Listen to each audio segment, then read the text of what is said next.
There's a moment we all face. That moment when we stare at our phone, rereading old messages, overthinking every word, wondering if we should send another text. Maybe they didn't see it. Maybe they got busy. Maybe, just maybe, they'll respond if we try one more time. But deep down, you already know the truth. We've all been there. Staring at our phone, waiting for a reply that never comes, or refreshing a screen just to see if they've even bothered to open our message. It's a quiet kind of pain, the kind that creeps in when you realize you care more than they do. And in that moment, it's tempting to send just one more text, one more reminder that you exist, one more attempt to be seen. But let's pause for a second. Let's step back from that urge and ask the real question. Why do we do this? At its core, it's not just about that person. It's about something deeper. This belief, often buried in us, that someone else's response determines our value. That if they acknowledge us, if they text back, if they choose us, then we matter. But that's not how worth works. Self-worth is not a negotiation. It's not a question mark waiting for someone else to answer. It's not something you need to prove, defend, or chase. And yet, so many of us do exactly that. We look outside ourselves for confirmation that we are enough. Enough to be loved, enough to be chosen, enough to be remembered. But think about this for a second. If someone else's response or lack of it has the power to make you feel unworthy, then who is really in control of your sense of self? Them. A person who couldn't even bother to acknowledge you. A person who by their silence or indifference has already told you where you stand in their life. And yet you wait, you analyze, you convince yourself that maybe they're just busy, maybe they didn't see it, maybe they'll come around. And every second you spend doing this is a second you are putting their attention above your own self-respect. Now let's flip the script. Imagine someone texting you over and over, waiting for you to respond, hoping you'll validate them. Imagine feeling indifferent to their messages, not because you hate them, but because you're simply not invested. You don't think about them the way they think about you. That's exactly what's happening here. Not everyone we care about will care about us the same way. Not everyone we give effort to will give it back. And while that hurts, while that is a tough pill to swallow, it's also liberating. Because it means their actions, or lack of them, have nothing to do with you. Self-worth is built, not borrowed. It comes from how you treat yourself, not how others treat you. If you rely on external validation, you will always be at the mercy of someone else's attention span. But when you build worth from within, when you decide that you are enough without needing a reply, then you take back your power. Think about the kind of person you want to be.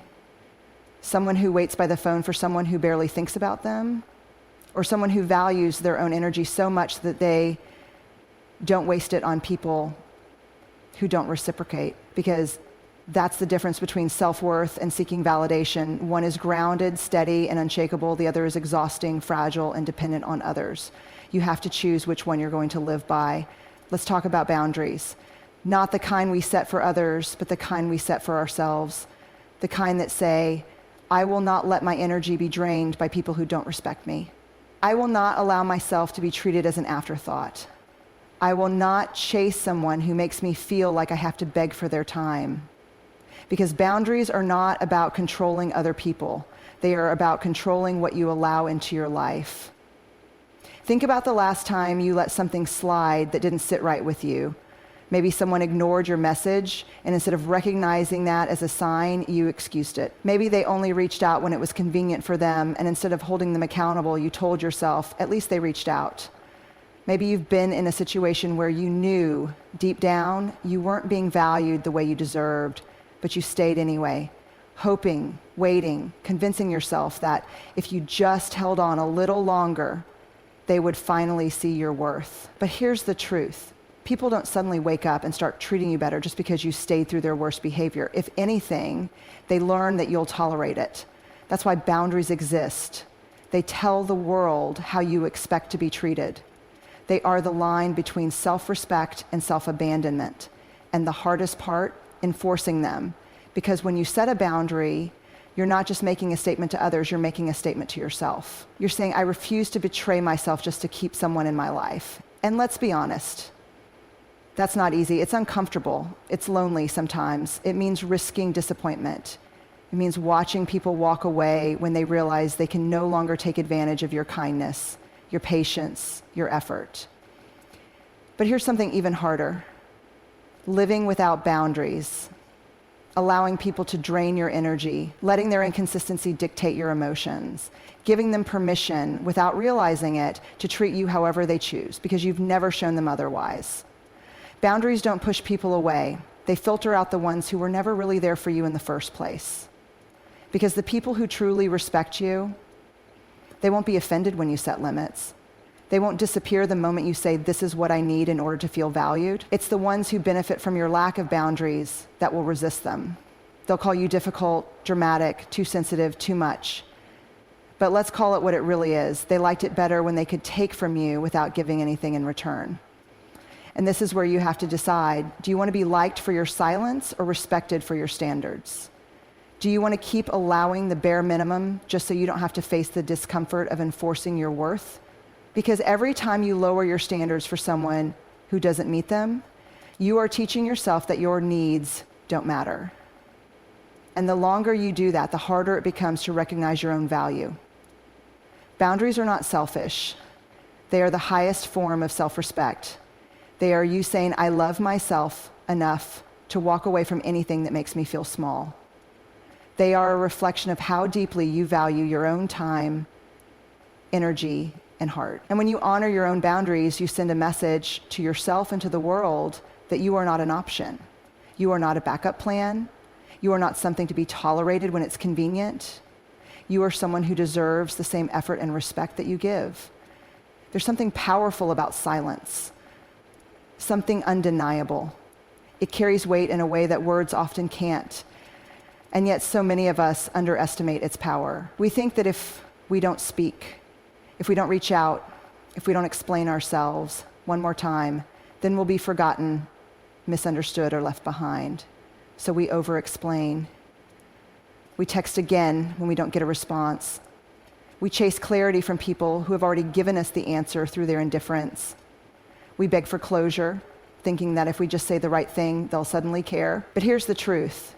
Sometimes the most powerful thing you can do is say nothing at all. Because silence is an answer. Silence is clarity. Silence is the space where truth reveals itself. Think about it. When someone stops responding to your effort, when they pull away without explanation, when they suddenly act like you don't exist, what does that tell you? It tells you everything you need to know. It tells you exactly how much they value your presence in their life. And when you keep reaching out, when you fill that silence with words, you're not changing the truth, they are just choosing to ignore you. It's hard though, isn't it? The urge to break the silence, to fill the emptiness with something, anything, just to feel like you have control. Because silence feels like surrender. It feels like giving up. But in reality, silence is strength. When you stop explaining yourself to people who don't listen, you reclaim your voice. When you stop chasing people who ignore you, you reclaim your dignity. When you stop filling the silence with justifications, apologies, or one more attempt to be heard, you reclaim your power. Because silence is not passive, it is intentional. It is choosing to remove yourself from a situation where you are not valued. It is choosing to let someone feel the absence of your energy instead of constantly reminding them of your presence. It is choosing to respect yourself enough to walk away instead of clinging to the hope that someone will finally see your worth. People who care about you don't leave you in silence. They don't make you guess how they feel. They don't disappear and expect you to chase them. And if someone is comfortable leaving you in uncertainty, that is their decision, but your decision is whether or not you will tolerate it. And here's the most important part. Silence is not about playing games. It's not about manipulation. It's not about withholding communication to punish someone. Silence is simply recognizing when words are no longer serving you, when explanations are no longer necessary, when someone has already shown you through their actions that your presence is not a priority to them. When you stop speaking, when you stop justifying, when you stop overextending yourself for people who take you for granted, you create space. Space for clarity, space for healing, space for the right people, the ones who will never put you in a position where silence is the only answer. Holding on is instinctual. It feels safe. It feels like control. We convince ourselves that if we just try harder, give more, prove our worth, or wait a little longer, things will change. That person will realize our value. That situation will finally work out. That chapter of our life will suddenly make sense. But what if the real growth doesn't happen in holding on? What if it happens in letting go? Letting go isn't easy. It feels like loss. It feels like failure. It feels like giving up on something or someone that once meant everything to us. But clinging to something that no longer serves you is far more painful in the long run than having the courage to release it. Because here's the truth, you cannot receive what is meant for you when your hands are full of things that aren't. Letting go is an act of trust. It's trusting that you don't have to force what's meant for you. It's trusting that removing something unhealthy from your life creates space for something better. It's trusting that no amount of attachment will turn the wrong thing into the right thing. We hold on because we fear the unknown. The what ifs keep us stuck. What if I never find someone better? What if I regret this? What if I end up alone? But what if you don't? What if letting go is the very thing that leads you to the life you've been searching for? Think about all the times you've outgrown something, a mindset, a relationship, a version of yourself. Did you realize it in the moment, or did it only become clear after you walked away? Growth is often invisible while it's happening. It doesn't always feel like transformation. Sometimes it just feels like emptiness, like uncertainty, like standing in the middle of a life that no longer fits you and not knowing where to go next. But that discomfort, that's where growth begins. Letting go isn't just about people. It's about letting go of old narratives, the ones that tell you you're not enough, the ones that keep you in cycles of proving yourself to people who don't deserve access to you, the ones that convince you that love should be earned through sacrifice rather than received through mutual effort. It's about letting go of the need for closure that will never come, the need for answers that won't change anything, the need to be chosen by someone who was never capable of choosing you in the way you deserved. It's about letting go of the guilt that comes with prioritizing yourself, the fear that setting boundaries will make you unlovable, the idea that walking away means you didn't try hard enough. Because the truth is, letting go is not weakness. It's not defeat. It's not a lack of love or effort. It's choosing yourself. It's choosing your peace over chaos. It's choosing your future over a past that keeps you stuck. It's understanding that growth requires loss, and loss is not the enemy, it's the beginning of something new. You don't have to have it all figured out. You don't need a perfect plan. You don't need to know exactly what comes next.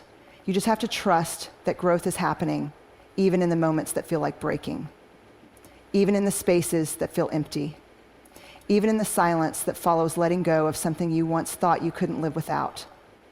Discomfort is not the enemy. It's not something to run from, avoid, or numb. It's a signal, a teacher, a doorway to something greater. But most of us spend our lives doing everything we can to avoid it. We stay in relationships that drain us, in jobs that don't fulfill us, in versions of ourselves that feel smaller than who we were meant to be, because the idea of discomfort feels unbearable. We crave certainty. We want things to be predictable, to make sense, to feel safe. And the moment something challenges that, the moment we feel unease, we assume something is wrong. We mistake discomfort for danger, as if stepping into the unknown will break us. But what if discomfort isn't a sign that something is wrong? What if it's proof that something is changing? Growth is uncomfortable. It's supposed to be. Because real growth doesn't happen in the moments where everything is easy, where you feel in control, where life makes perfect sense. It happens in the in-between spaces, the messy, uncertain, terrifying moments where you're forced to face yourself. Think about the times you've evolved, the moments where you became stronger, wiser, more aware of who you are. Were they comfortable? Were they effortless? Or did they stretch you in ways you weren't prepared for? Did they force you to let go of things you once thought you needed? Did they make you sit in emotions you didn't want to feel? Discomfort is where transformation happens. It's where you break cycles, where you stop repeating old patterns, where you finally realize that staying the same is more painful than the fear of change. But we resist it. We cling to what's familiar, even when it's no longer good for us. We hold on to relationships long past their expiration date because walking away is painful. We avoid tough conversations because we'd rather keep the peace than confront the truth. We stay in situations that make us miserable because the idea of starting over feels too overwhelming. We forget that discomfort is temporary. That every difficult moment we endure eventually becomes just another chapter of our story. That the things we once thought would break us are the same things that shaped us. And yet in the moment, it feels impossible. It feels like the pain will last forever. It feels easier to run, to distract ourselves, to convince ourselves that maybe we don't need to change after all. But what if we stopped running? What if, instead of avoiding discomfort, we leaned into it? What if we stopped seeing it as something to fear and started seeing it as a necessary part of growth? Sitting with discomfort isn't easy. It means being honest with yourself. It means recognizing where you've been holding yourself back. It means making choices that feel painful in the short term, but will set you free in the long run. It means trusting that the discomfort you feel right now is not a punishment, it's a passage. It's easy to admire strength in others.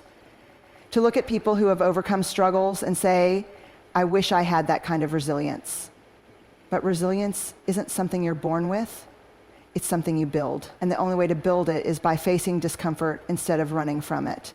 Everything you want, confidence, clarity, peace, self-respect, lives on the other side of discomfort. But you have to be willing to go through it first. You have to be willing to feel the growing pains, to sit in the uncertainty, to trust that even when things feel messy and unclear, you are still moving forward.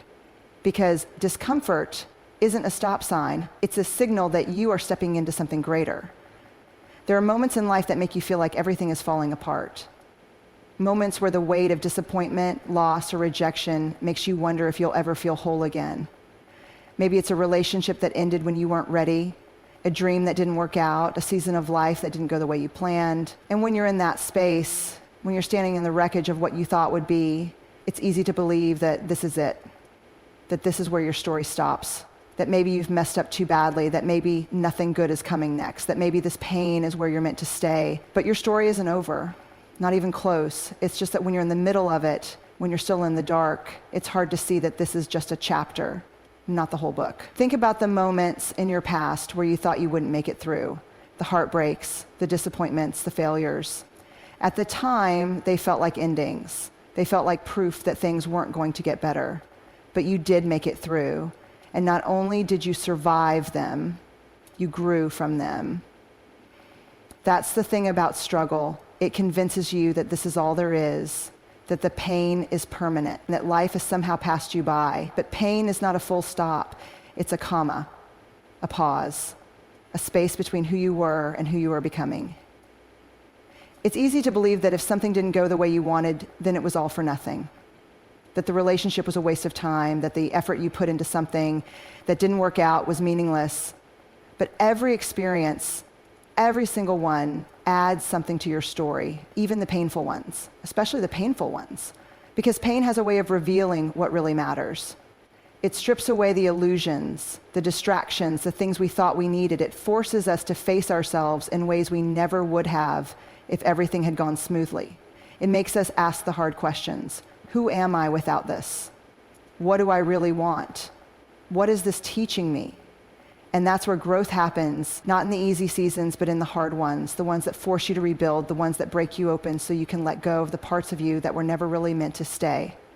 Maybe you feel stuck right now. Maybe you don't know what's coming next. Maybe you're carrying a weight that no one else can see. But even in this moment, even in the uncertainty, your story is still being written. And the best parts, you haven't even read them yet.